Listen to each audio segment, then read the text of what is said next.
امریکی بحریہ کے ایک جدید اور مہنگے جنگی طیارے F-18E سپر ہارنٹ بحر احمر میں تعینات امریکی aircraft carrier USS Harry S Truman سے حادثاتی طور پر سمندر میں گر گیا۔ امریکی بحریہ نے تصدیق کی ہے کہ واقعے میں ایک نیوی اہلکار معمولی زخمی ہوا ہے، جبکہ حادثے کی مکمل تحقیقات کا آغاز کر دیا گیا ہے۔ امریکی بحریہ کے بیان کے مطابق یہ جنگی طیارہ، جس کی قیمت 2021 میں $6.70 تھی، اس وقت کیریئر کے ہینگرز میں کھینچا جا رہا تھا۔ جب عملے سے اس پر کنٹرول ختم ہو گیا، طیارے کے ساتھ ساتھ اسے کھینچنے والا ٹریکٹر بھی توازن کھو بیٹھا تھا اور دونوں سمندر برد ہو گئے۔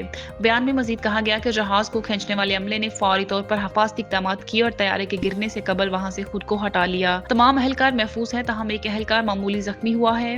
امریکی بحریہ نے کہا کہ ٹرومین کیریئر اور اس پر موجود دیگر طیارے معمول کے مطابق اپنی کارروائیوں میں مصروف ہیں۔ طیارے کی بازیابی یا ریسکیو آپریشن سے متعلق کوئی تفصیلات جاری نہیں کی گئی۔ یہ واقعہ 6 ماہ کے اندر ٹرومین کیریئر سے جڑے F-18 طیاروں کے ساتھ دوسرا بڑا حادثہ ہے۔ اس سے قبل گزشتہ برس کے اختتام پر ایک اور F-18 طیارہ غلطی سے میزائل بردار امریکی جہاز USS گیسٹنبرگ سے فائرنگ کے دوران نشانہ بن گیا تھا۔ خوش قسمتی سے اس واقعے میں دونوں پائلٹ زندہ بچ گئے تھے۔ USS ہیری ایس ٹرومین ان 2 امریکی ایئر کرافٹ کیریئرز میں شامل ہے جو اس وقت مشرق وسطیٰ میں تعینات ہے۔ امریکی افواج مارچ کے وسط میں یمن کے حوثی باغیوں کے خلاف شدید فضائی حملوں میں مصروف ہے، تاکہ بحیرہ احمر میں بین الاقوامی جہازرانی کو لاحق خطرات کو ختم کیا جا سکے۔